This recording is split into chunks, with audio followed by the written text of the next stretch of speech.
Ignition sequence start. 6, 5, 4, 3, 2, 1, 0.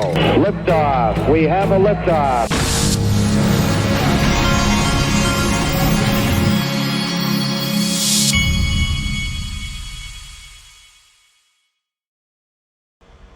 Hey everybody, this is the Digital Asset Investor, and we have a Bitcoin which has now taken flight, and you can see that part of the market is beginning to follow Bitcoin. XRP in the last 24 hours is up 2%, but I believe that achieving this Bitcoin all-time high is what we all want right now. Because once that happens, I believe it's going to set things off. We're at 72,338. So where do we need to be? It's been 229 days since Bitcoin last reached its new all-time high. Now we're only 2% away from the new all-time high. The all-time high was 73,777. Can you imagine if we hit that right leading up to the presidential election?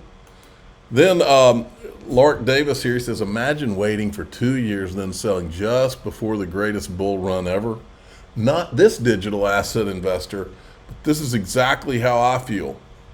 I tell my wife all the time, 2025 is our year. I say it all the time. That's what I know of a company in crypto whose slogan is survive to 2025. That's a thumbnail. 2025 is our year. Or 2025 our year. Look who else's year it is. Gold has reached its all-time high, $2,783 per ounce. Check out, this is Jim Rickards talking about the BRICS new currency payment system and how bullish it is for gold. There are big announcements. People have been waiting for the new BRICS currency. They did not announce that. That may be years away, but they did something equally important. They created a BRICS payment system, clearance and settlement of securities transactions, and a digital ledger of what one country owes to the other, etc. So it's a payment, balance of payment recording system. Again, all using blockchain technology, which has been around a long time. The importance of that is now they're completely outside the dollar system. It doesn't mean they'll never do another dollar transaction, but recall they've been Russia, at least, and some of the other countries have been kicked out of the dollar system. So if you kick somebody out of the club, they're going to start their own club, and that's exactly what they've done. Now, this is mostly trade-oriented. I don't want to suggest it's the end of the dollar, but it's kind of the beginning of the end. Sterling in 1913 was the global reserve currency, and by 1944, it was a footnote. Well, that took 30 years. These things play out over time. This could move very, very quickly. But one really important element, so let's say Russia ships energy to China, and China pays them in Chinese yuan. And then China ships manufactured goods to Brazil, and Brazil pays them in their local currency. And you're keeping all this on a ledger. The central banks in each country can pay the sellers and the buyers, but the countries then have a ledger where they owe each other a certain amount. Well, you have two problems there. One is you might have too much of the currency, that more than you can really spend. If you have a big yuan balance, but you don't need that much from China, what are you going to do with the excess? The other thing is you have exchange risk. If Russia has a big yuan balance from China and the Chinese yuan devalues, Russia could lose money on that. So how do you solve that? The answer, which is 5,000 years old, is gold. In other words, if you have too much of the other guy's currency, you can just buy some gold, sell for dollars and buy gold.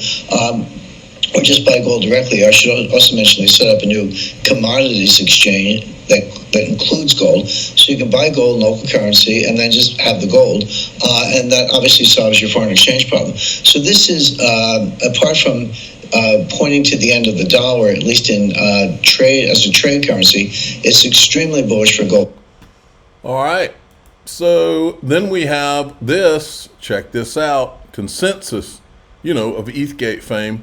A software provider for the Ethereum network is eliminating 162 positions, or 20% of its workforce. I retweeted this and said, just in time for XRP Unleashed. This is the guy that spoke at the Trump rally in Madison Square Garden. He's the CEO of Cantor Fitzgerald. Have hundreds of millions of dollars. Okay. Okay, hundreds and hundreds of millions of dollars exposure to Bitcoin.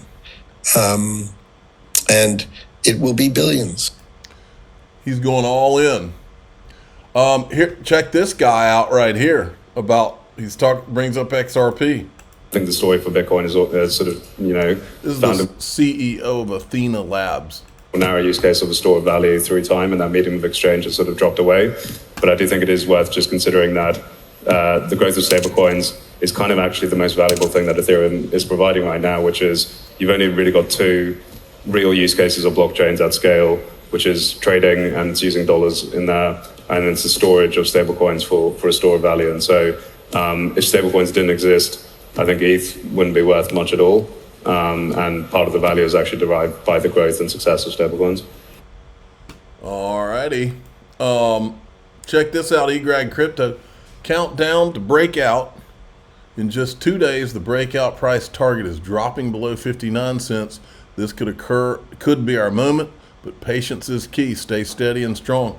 I think the Bitcoin hitting an all-time high, folks, is not going to matter what digital asset you're in. Well, it will matter, but I think XRP will get its share.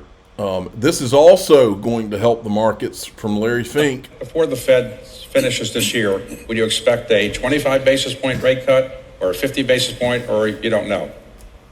I think it's fair to say we're going to have at least a 25, but that being said, I do believe we have greater embedded inflation in the world than we've ever seen.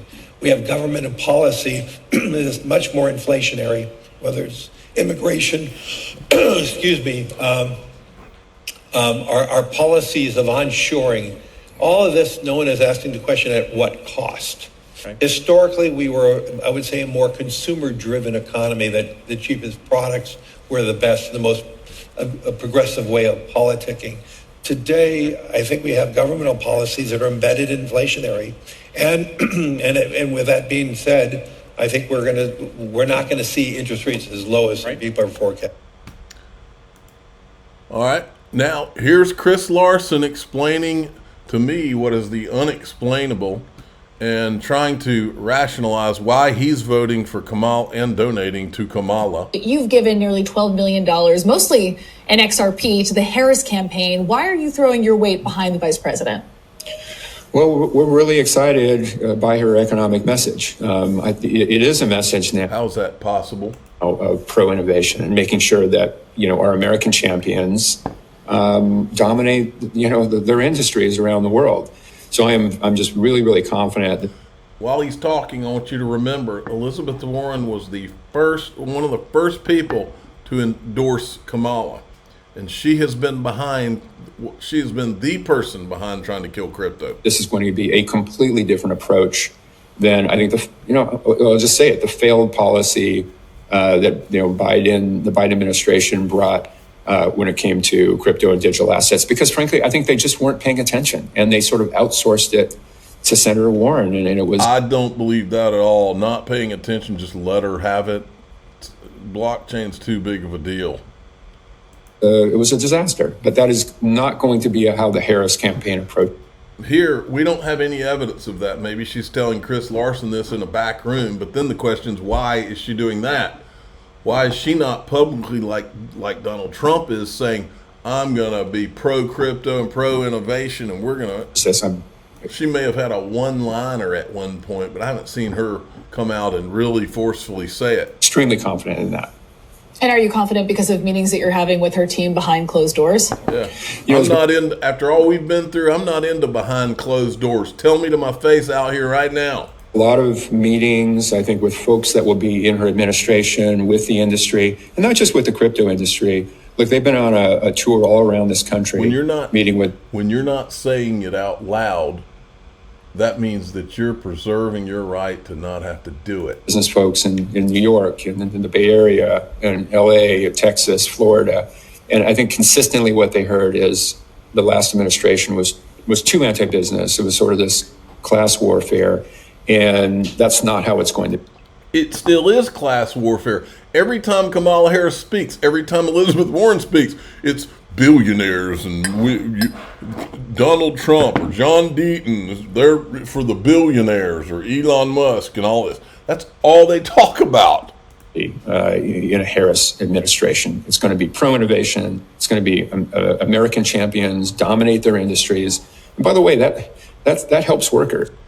Okay, so, and then this is pretty vomitous. These are the crypto donors to Donald Trump. You've got the Tether advocate, Howard Lutnick. You got Gemini. You got Kraken, Jesse Powell. You got this guy, I don't know how to say his name. You got J.P. Richardson, CEO of Exodus, entrepreneur Gary Cardone. Then to VP Kamala Harris, you got Chris Larson donating XRP. It makes me want to vomit. Then you got Reid Hoffman, who's a Epstein Island visitor. Wanted to show you this briefly. This lady right here, I've never noticed before, but she used to work at the SEC under Jay Clayton. She's retweeting a cowboy crypto tweet. You know, cowboy, he is the official cowboy of the Digital Asset Investor channel. But he had been tweeting something out about the guy, the SEC witness, Patrick Doody, that we had all exposed during the ETHgate stuff. But anyway, I found it interesting. She retweeted it, and then he made me aware that she worked under Jay Clayton.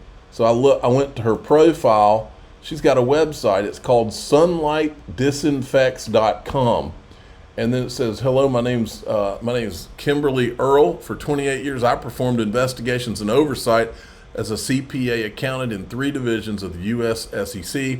2017, I was Associate Chief Accountant, Office of Structured Disclosure. Soon after Jay Clayton became SEC Chair, my career was hijacked by a series of unfortunately corrupt, new, and opportunist SEC employees.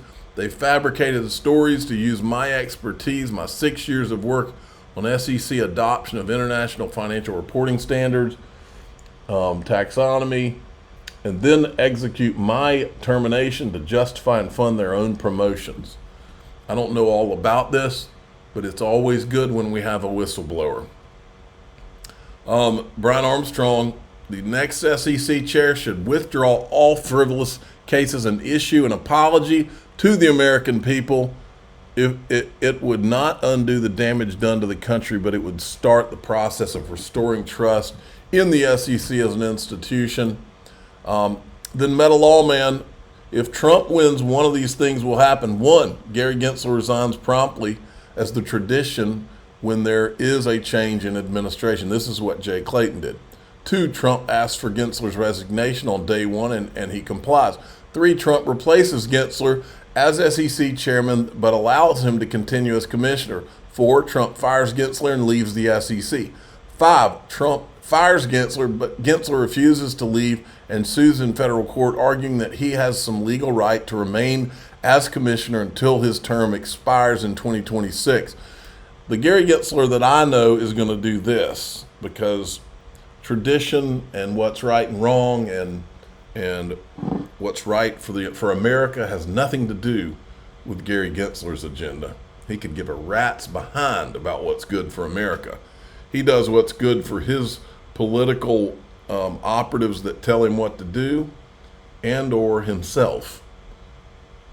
Now, in DAI XRP, we're going to talk, DAIXRP.com, we're going to talk about Sun Tzu. We're going to talk about my theory of what we've all been watching for the last 5 years. Here's a Sun Tzu quote: "Let your plans be dark and impenetrable as night, and when you move, fall like a thunderbolt." I believe that you might be in the process of watching Trump fall like a thunderbolt, and we're going to talk about that and show you the evidence in DAIXRP.com. I'm the digital asset investor. I'm not an investment advisor. This is for entertainment purposes only. Please subscribe, hit the like button, tell your friends and family. Away we go.